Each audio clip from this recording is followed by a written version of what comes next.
The story goes on as Hado finally comes face to face with Corpse, who has a strange glowing red eye. Hado eagerly orders his men to attack first, but Corpse is way stronger than them now. They seem so slow to Corpse that they look like they're not moving at all. Corpse easily defeats Hado's men, and Hado can only stand there in shock, unable to do anything. Corpse then turns his anger toward the other warriors, and the rest of Hado's group runs away in fear. Hado, although clearly terrified, tries to act brave. He insists that he won't let Corpse make a fool out of him and calls Corpse a monster. Corpse decides to remove his mask, revealing his true identity as Fate. This leaves Hado stunned. He can't believe someone he thought of as worthless could be so incredibly powerful. Fate doesn't bother to explain anything, and Hado does his best to stay calm, but his entire body is trembling with fear. Hado tries to gather himself, reminding Fate that he's the second son of the Valeric family, the renowned holy knight Hado Valeric. Unfortunately for Hado, Fate is not the person he used to bully. Fate challenges Hado to show his holy knight powers, which Hado takes immense pride in. Fate checks Hado's stats and explains that Hado possesses the holy sword technique, a special skill necessary for becoming a holy knight. Fate wonders how someone like Hado ended up with this skill, and asks Greed if he can shatter a holy sword. Greed confidently claims that he's much better than Hado, and tells Fate to swing without holding back. Surprisingly, Hado starts feeling confident again and calls Fate foolish for getting close to his sword's range. He unleashes a massive attack, only to be stunned when Fate suddenly appears behind him. Hado desperately tries to attack Fate, but Fate effortlessly slices his sword in half and catches the broken piece. Hado can't believe his holy sword was destroyed so easily, and Fate instructs him to retrieve the other piece. Fate tells Hado to pick up his sword from the ground, leaving Hado speechless. Fate reminds Hado that he's a holy knight and shouldn't be so eager to run away. Hado, overwhelmed with fear, stumbles and falls. Fate calls him pathetic and forces him to stand. Fate intends to teach Hado a lesson, recalling the time when Hado told him that defiant dogs need strict discipline. Hado, horrified, knows what's coming and pleads for Fate to stop, but Fate ignores his pleas and smashes Hado's face into a mountain. He thrashes Hado through the forest, leaving him almost unrecognizable. Hado desperately begs for mercy, which surprises Fate, as Hado typically treats others like insects. To make matters worse, Fate's beloved Roxy is now in danger due to individuals like Hado, who Fate sees as filth. Hado makes one last desperate attempt to plead for Fate to stop, but at this point, Fate is seething with anger. He sends Hado flying high into the air. Fate checks his stats again and asks Greed to transform into a big bow, unleashing a powerful attack that leaves Hado without his limbs. Hado wonders why Fate would choose to spare his life and now pleads for Fate to just end it all. Fate, however, has questions for Hado, and Hado knows that Fate wants to know about Roxy. He reveals that Roxy volunteered to go on the expedition to Galia. She believed that if her life could save even one citizen of the kingdom, it would be worth it.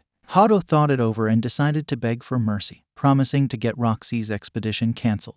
He pleads with Fate not to do something foolish. Fate gets ready to end Hado's life, and Hado warns him that seeking revenge for Roxy's sake would be a grave mistake. Fate tells Hado to be quiet and declares that he's doing this for himself. He thrusts his blade through Hado's chest, claiming it as his revenge. With Hado now dead, Fate's Gluttony skill activates, and he acquires the Holy Sword Technique skill. Greed points out that this technically makes Fate a holy knight now. However, Fate knows that the capital would never accept him as one, and he angrily states that he wouldn't want to be one anyway. Greed explains that Fate can access his second level, and Fate accepts, even though the idea of having Hado's stats inside him disgusts him. Greed transforms once again and reveals that he can now become a great scythe. It's not just for looks, the blade is cursed, allowing it to cut through anything.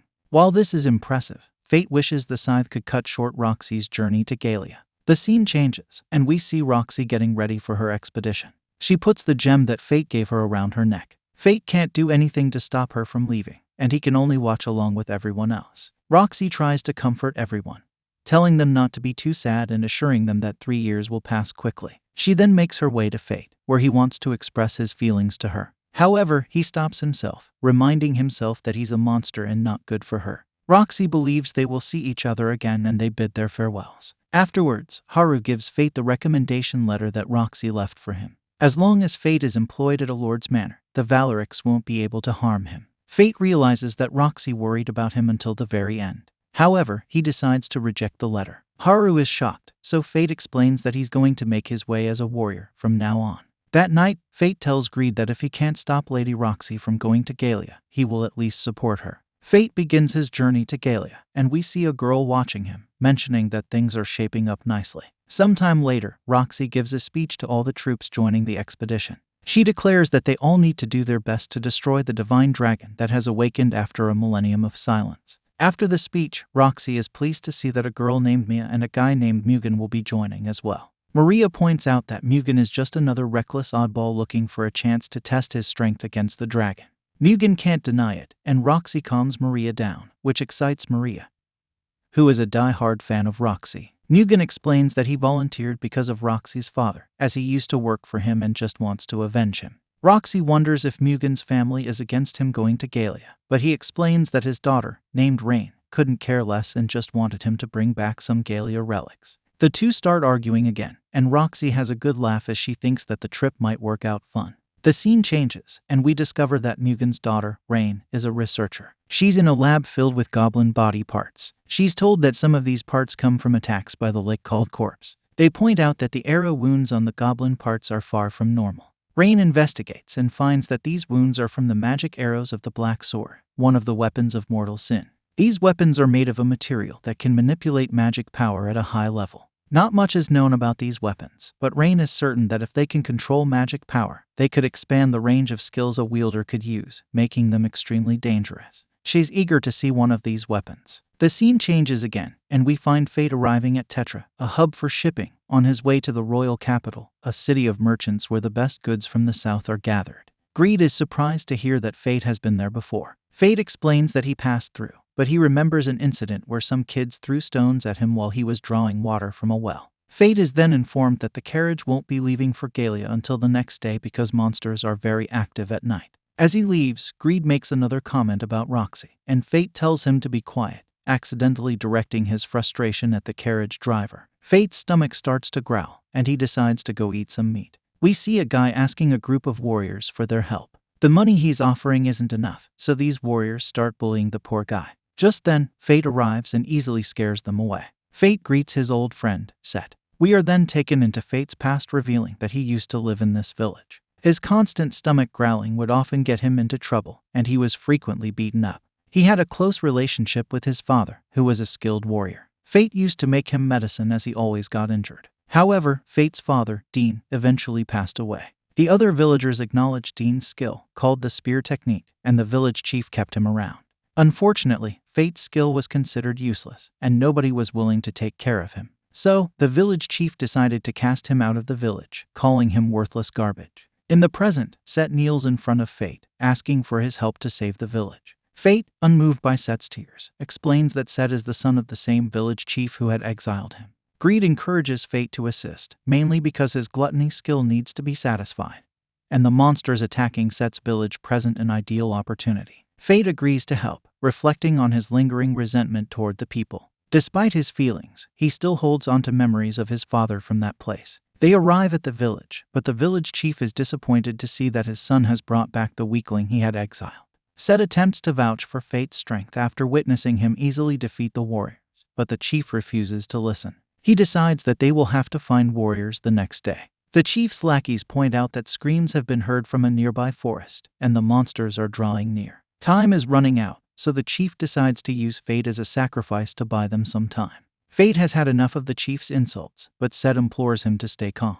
At Set's house, Fate learns that Set's wife was killed by the monsters. Set regrets growing up believing that his father was always right, and explains that he only began to turn his life around when his daughter was born. Set further reveals that the monsters first appeared about a month ago. Witnesses claim that there is more than one, and they can apparently fly. These monsters are unlike any the village has had to deal with before, prompting the decision to hire warriors. Fate's stomach loudly growls, and Set goes to get him some food. Fate asks Greed if he has any idea about the creatures they're dealing with, and Greed assumes that they are likely gargoyles. These creatures are somewhat clever, so they start with probing attacks to see how humans react. When the time is right, the whole group attacks in a swarm. Set's daughter becomes curious and asks Fate whom he is talking to, but Fate says he was just talking to himself.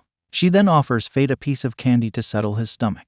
They decide to play for a bit, and the girl and Fate try arm wrestling. Fate lets the girl win to make her happy. Set brings him some bread, and Fate starts eating the food Set brought him. He's shocked when he suddenly feels tired and faints. Set is surprised too because there was nothing wrong with the food. The little girl explains that she gave Fate some candy that her grandpa gave her. Set begins to realize that his father was very serious about sacrificing Fate. Greed uses all this information to deduce that the candy was poisoned.